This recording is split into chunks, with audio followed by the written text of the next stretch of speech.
আরিফুল নাকি বন্ধুমহল পেজ থেকে 1 লাখ টাকা উঠে। আরিফুল বন্ধুমহলের পাসওয়ার্ড সব কিছু হ্যাক করে নিয়ে কি বলবো বলো। একদিন যাবৎ দেখছেন আপনারা, 2 থেকে 3 দিন যাবৎ দেখছেন যে বন্ধুমহল থেকে কিন্তু আর ভিডিও আসতেছে না। ঠিক আছে, বন্ধুমহল পেজ থেকে কোনো ভিডিও আসতেছে না। কাহিনীটা খুলে বলি। তো কাহিনীটা হচ্ছে, আমাকে একদিন আমি দেখি বন্ধুমহল পেজ থেকে অনেক সুন্দর সুন্দর ভিডিও আসছে। তো ভিডিওগুলো আমাদের গ্রামেরই ছেলেপেলে অনেকে। তো আমার কারোর সাথে কোনো কাজে ঝগড়া কোনো কিছু নাই। তো একটাই কথা বলবো আমি, সেটা হচ্ছে বন্ধুমহল পেজ থেকে যখন ভিডিও ভালো ভালো ভিডিও আসে তখন আমি ভিডিওগুলো লক্ষ্য করলাম। লক্ষ্য করার পরে আমি দেখলাম যে কে বানাইছে এই ভিডিওগুলো। ঠিক আছে, তো কে বানাইছে দেখার পরে আমি ভাবলাম যে এদেরকে একটু প্রমোট করব। ঠিক আছে, তো প্রমোট করার জন্য কিন্তু তাদের সাথে আমি তাদের আইডি পাসওয়ার্ড নিয়েছিলাম। বাট আমি জানতাম না যে এতজনে কাজ করে এদের মানে টিমে। 10 জনের মন মানসিকতা কিন্তু আলাদা আলাদা হতে পারে। ঠিক আছে, তো এখন আমি তাদের ভিডিও বানানো দেখে তারা এখনও মনিটাইজেশন পায়নি, টাকা ওখান থেকে ইনকাম হয়নি, এখনও হয়েছে বাট স্টার থেকে কিছু হয়েছে হয়তো বা আমি দেখেছি। তো আমাকে যখন অ্যাক্সেস দেয় আমি তাদের প্রমোট করার জন্য বা তাদেরকে সঠিক গাইডলাইনটা দেখানোর জন্য পেজের, সো আমি কিন্তু অ্যাক্সেস নিয়েছিলাম, যেমন পাসওয়ার্ড সব কিছু আমি নিয়েছিলাম। তো এই কারণে কিন্তু আমি একটা আমার ক্রেডিট দিয়েছিলাম এবং আমি তাদের পেজটাকে মানে আমি বলে লাখ লাখ টাকা নিয়েছি পেজ থেকে, এরকম কথা হয় মানে বা আমি পেজ নিয়ে নিতে চাই এরকম কোনো কথা হয়েছে আমিও শুনেছি। বাট এটা কোনো বিষয় না, যাই হোক, যা যা হবার তাই হয়ে গেছে, সমস্যা নাই।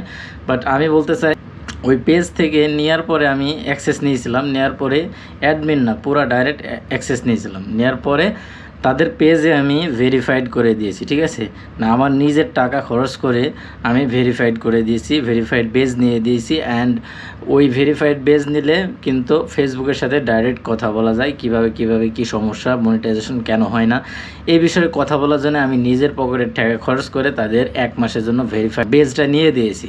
তো এ থেকে জাস্ট শুধু আমার একটাই চিন্তা ছিল যে আমার একটু ক্রেডিট চাই, যেমন তাদের বায়োতে আমার নামটা লিখে দিয়েছিলাম যে যে কেউ যাবে এবং আমার নামটাই ক্লিক করবে আমাকে সব ফলো দিতে পারবে, এটুক, এছাড়া আর কিচ্ছু না। কারণ আমারও তো অ্যাকাউন্ট আছে 10,000 একটা ফলোয়ার, তাই না, ইউটিউব আছে আমার ওখান থেকে ইনকাম আসে হালকা পাতলা, যা আসে ভালোই আসে, আমার তো কোনো নেওয়ার কারোর ইচ্ছা না। ঠিক আছে, সো চ্যানেলটা আমি একটু প্রমোট করার জন্য কিন্তু আমি বলেছিলাম যে আশিককে, আমার আশিক মাইজাব হয়, তো তারে বলেছিলাম যে প্রমোট করার জন্য আমাকে দেওয়া অ্যাক্সেস। এই জন্য তারা বলতেছে যে আমি নাকি চ্যানেল নিয়ে নেব, এগুলো করবো। আর এগুলো কিচ্ছু না, আমার গ্রামের ছেলেপেলে একটা জিনিস ভালো করতেছে, সো আমি তাদের অ্যাক্সেস নিয়ে আমি জাস্ট তাদেরকে প্রমোট করেছিলাম যাতে আরও সুন্দরভাবে কাজ করে, মনিটাইজেশনটা পায়, বেশি বেশি ইনকাম করতে পারে। ঠিক আছে, তো এটা কিন্তু অনেকে বোঝেনি। অ্যান্ড আমিও অনেক জায়গায় মানে ওদের যে কদিন আমি ছিলাম, এখন কিন্তু আমার ফেসবুকের পাসওয়ার্ড, ওই বন্ধুমহলের পাসওয়ার্ড চেঞ্জ করে দিয়েছে, সব কিছু, আমার কোনো অ্যাক্সেস নাই। ঠিক আছে, তো এই কারণে আমি কথাটা বললাম, সবাইকে জানাতে চাই যে কেন ভিডিও আসছে না।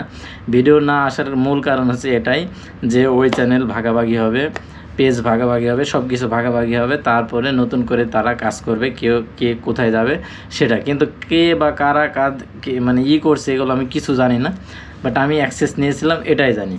তো সর্বোপরি বলবো, আমি লাখ লাখ টাকা নিয়ে ওই পেজ থেকে আমি আমার নিজের পকেটের টাকা খরচ করে প্রমোট করেছি ওই ফেসবুক পেজটাকে। এখন পেজটা এত সুন্দর আছে ওই পেজটা, আর কিছুদিন পরে মনিটাইজেশন হবে অ্যান্ড মনিটাইজেশন আর্নও হবে। ঠিক আছে, এবং উইথড্রও করতে পারবে। বাট এরা একটা জিনিস বুঝলো না যে যারা নিয়েছে, তো ওটা কিন্তু ভেরিফাইড করা আছে আশিকের আইডি দিয়ে। ঠিক আছে, মানে এনআইডি কার্ড, সব কিছু কার্ড আশিকের আইডি দিয়ে। তো সমস্যা হচ্ছে ওই জায়গায় পে আউট অ্যাকাউন্টও আছে আশিকের আইডিতে। ঠিক আছে, ওটা যদি ইনকামও করে বা যাই করে না কেন, পে আউট অ্যাকাউন্টে আশিকের অ্যাকাউন্টে ঢুকতে পারে, যদি না চেঞ্জ করে তাহলে ঢুকতে পারে, আর যদি চেঞ্জ করে তাহলে তো মিটেই গেল, চেঞ্জ করে যদি নিতে পারে।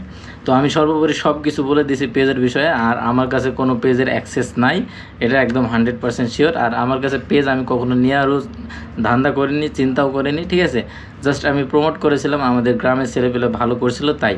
তো এখন কিন্তু আমরা একটা নতুন, মানে আমরা না, আমাদের আশিক, ঠিক আছে, নতুন পেজ খুলেছে, এখন উনিই মালিক, উনিই সব কিছু। জাস্ট ওনাকে আমি দেখিয়ে দিয়েছি যে এভাবে এভাবে করতে হবে, পেজ কীভাবে খুলতে হবে, পেজ কীভাবে নাম দিতে হবে, সব কিছু দেখিয়ে দিয়েছি। অ্যান্ড ওইখান থেকে এখন সবাই করবে, ঠিক আছে, ভিডিও নতুন নতুন আসবে। তো আপনারা ওখানে যেয়ে ফলো দিয়ে রাখবেন, অ্যান্ড কোনো সমস্যা থাকলে কমেন্ট বক্সে জানাবেন। অ্যান্ড বন্ধুমহল পেজে আমার কোনো আর অস্তিত্ব নাই, আমার কোনো অ্যাক্সেসও নাই, ঠিক আছে। তো আমাদের পেজের নাম, মানে আমাদের বলছি কেন, মানে আশিকের যে এখন নতুন পেজ, সেই পেজের নাম হচ্ছে এই যে এটা, অ্যান্ড এখানে হচ্ছে বন্ধুমহল অফিসিয়াল, ঠিক আছে, এটা হচ্ছে নাম। তো একদম 0 ফলোয়ার ছিল, রাতের ভিতরে কিছু ইনভাইট দিয়েছি, তো 10টার মতো 15টার মতো হয়েছে এখন। তো সবাই এসে এখানে ফলো করবেন, লাইক করবেন, কমেন্ট করবেন, অ্যান্ড সাপোর্ট দেবেন সুন্দর সুন্দর ভিডিও পাওয়ার জন্য। অ্যান্ড আমার এই ভিডিওটা যারা দেখছেন তারাও আমাকে একটু সাপোর্ট করবেন। অ্যান্ড ইনশাআল্লাহ আমি নেক্সটে আইফোন কিনবো ভাবছি, বাট ফেসবুকের টাকা দিয়ে কিনবো। তো একটু যদি একটু বেশি বেশি সাপোর্ট দেন তো আমি কিন্তু আইফোন কিনবো, ঠিক আছে, এমন কথাও মানুষে বলছে।